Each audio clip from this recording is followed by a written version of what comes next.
Have you ever looked at someone and realized they hold an invisible remote control to your peace of mind? Every time they push a button, your chest tightens, your heart races, and you feel this overwhelming urge to defend yourself. But what happens when that remote control suddenly stops working? Welcome back to Slow Down with Brenda. If you are joining us today, I want you to take a deep breath, settle in, and let's explore what it truly means to step out of the noise and find your quiet center again. For a long time, many of us have been taught to believe that overcoming a manipulator, a narcissist, looks like a high-drama movie scene. We imagine a confrontation where we present all the evidence, expose every lie, and finally force them to see what they've done.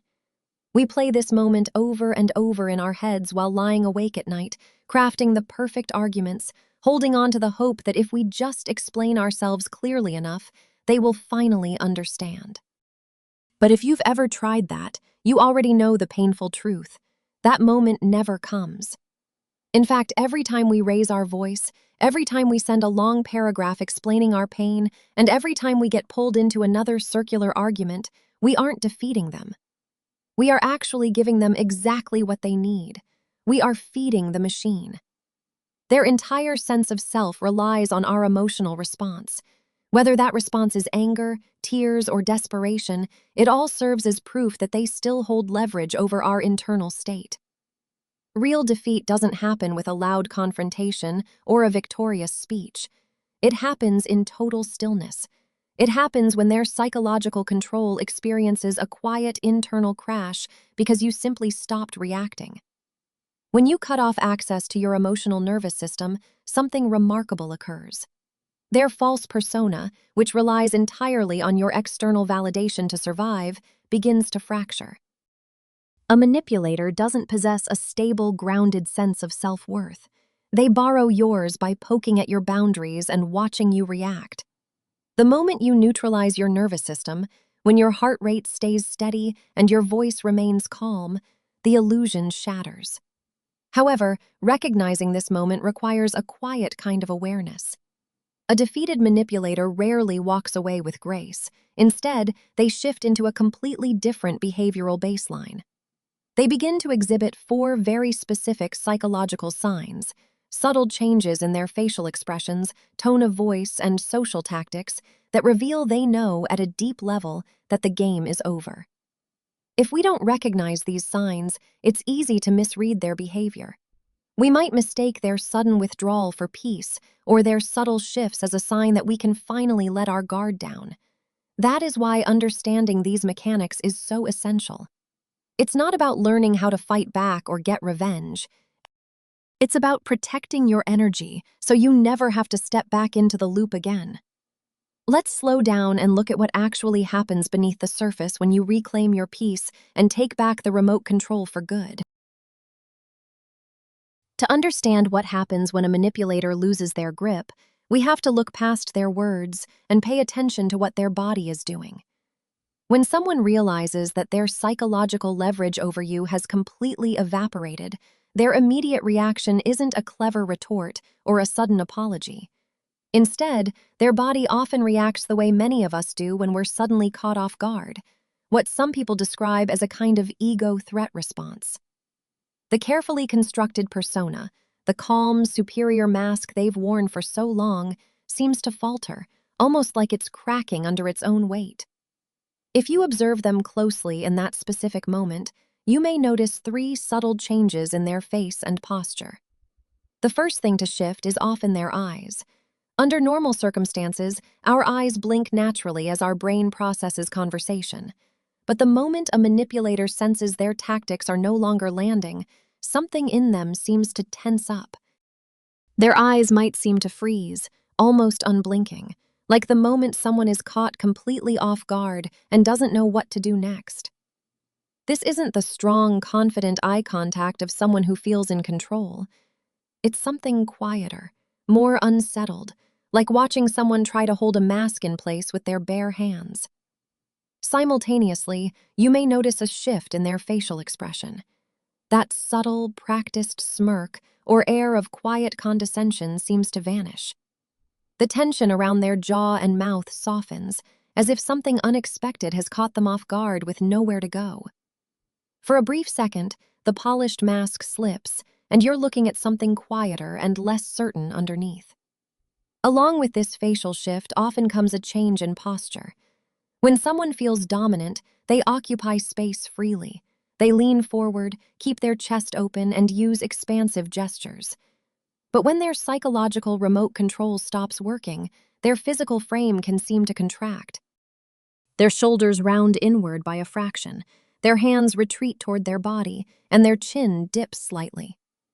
These are the kind of small human reactions many of us instinctively recognize, even if we couldn't name them in the moment. This entire sequence can happen in a matter of seconds, and it's hard to fake, because it's not something most people can simply choose to control. Many of us make the mistake of thinking that when someone gives us this cold, empty stare, they are preparing for a bigger attack. But often, it's closer to internal starvation. A manipulator doesn't seem to carry an internal reservoir of self-worth. They borrow yours by poking at your boundaries and watching your reaction. When you withhold that emotional response, when you meet them with absolute stillness, there is nothing left to sustain the illusion. Maybe you've experienced a moment like this before. You were sitting across from someone who always knew how to pull your strings, and suddenly, you felt a wave of quiet clarity wash over you. You didn't yell. You didn't try to prove them wrong. You just listened, completely unbothered, and watched as their entire demeanor shifted from arrogance to confusion. That brief flicker of confusion is often the moment their false identity starts to fracture. They aren't assessing how to fix the relationship. They're registering the unsettling realization that you are no longer readable, predictable, or controllable. Understanding this shift helps us stay grounded. It reminds us that we don't need to engage in endless debates to protect ourselves. When we remain calm, their reaction often tells the truth long before they ever say a word. Once that initial biological shock wears off, a defeated manipulator moves quickly to adapt, and their immediate behavior shifts from physical tension to emotional withdrawal. When someone still believes they can control you, their voice carries a dynamic, almost theatrical energy. They raise their volume, change their cadence, and use subtle emotional inflections to pull you back into the argument. They want you upset, confused, or defensive because your emotional turbulence keeps the interaction alive. But when they realize that your emotional circuit is permanently broken, their tone completely flattens. Their voice drops into a monotone, low-pitched register. They stop trying to charm, gaslight, or provoke you, shifting instantly into a cold, transactional style of communication. Their responses collapse into brief, one-word answers, completely stripped of warmth or hostility. They look past your shoulders or down at their hands, avoiding direct eye contact entirely. It's crucial to understand that this isn't the familiar silent treatment used as a tactic to punish you or force an apology.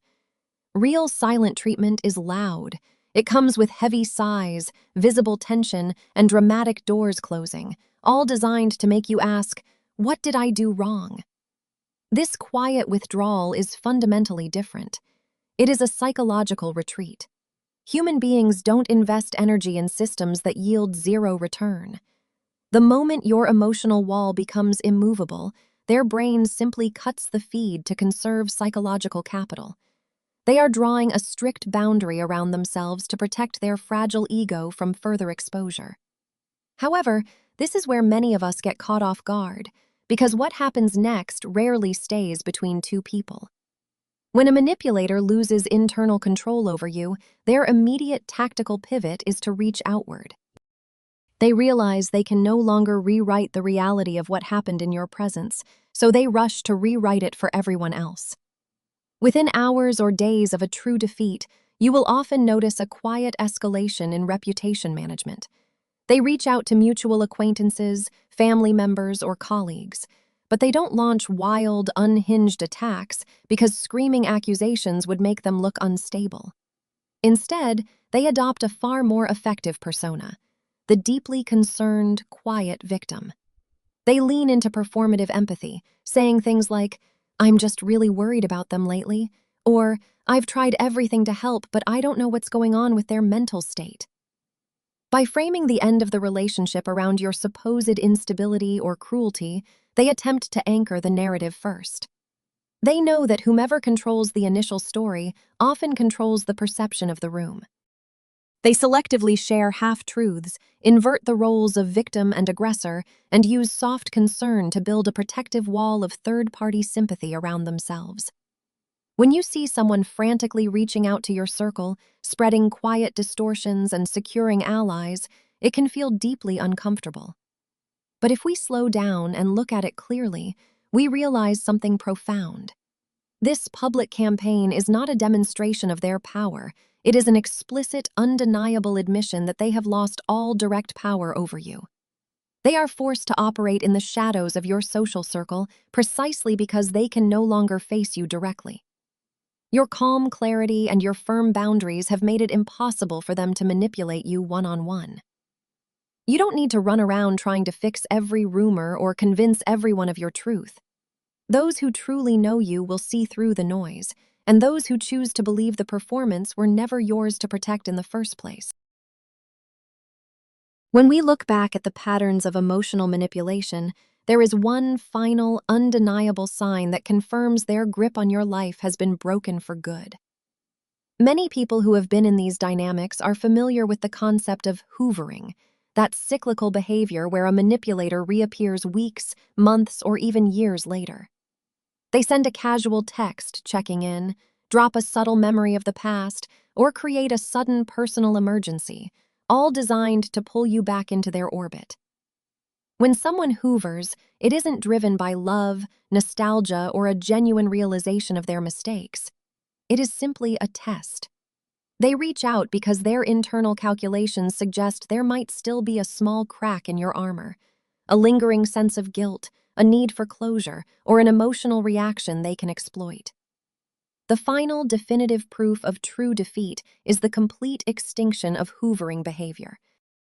When your boundary becomes so flat, consistent, and impenetrable that reaching out to you yields absolute neutrality, the psychological cost for them instantly outweighs the reward. A manipulator operates strictly on a return on emotional investment. When they realize that attempting to poke at your life produces zero emotional supply, their system stops trying. They don't hold a quiet grudge while secretly wishing you'll return. Instead, they classify you as a dead zone on their map. Reaching out to someone who has achieved complete emotional immunity is inherently dangerous to a fragile ego. It exposes them directly to the reality of their own irrelevance, and if there is one thing a manipulator will avoid at all costs, it is anything that reminds them of their own powerlessness. You simply cease to exist in their active world. This brings us to a truth that many of us take a long time to accept. You will never get a genuine apology that isn't just another attempt at manipulation. We spend so much time waiting for that moment of accountability, the final conversation where they acknowledge the hurt they caused and validate our experience. But holding out for their validation keeps us tied to the very machine that drained us in the first place. Real freedom doesn't come from forcing them to see the truth. Real freedom comes when you stop needing them to see it. When you notice these 4 signs, the dropped mask, the cold withdrawal, the frantic attempt to control the narrative, and finally the permanent silence, take a moment to recognize what has actually happened. You didn't just win a debate. You didn't just survive a difficult season. You took your life back. You reclaimed the remote control to your own heart and mind.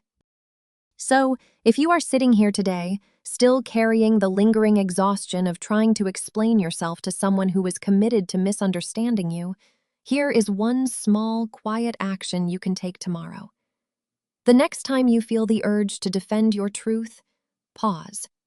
Take one slow, deep breath and choose silence instead. Remind yourself that your peace doesn't require their permission, and your boundary doesn't need their approval.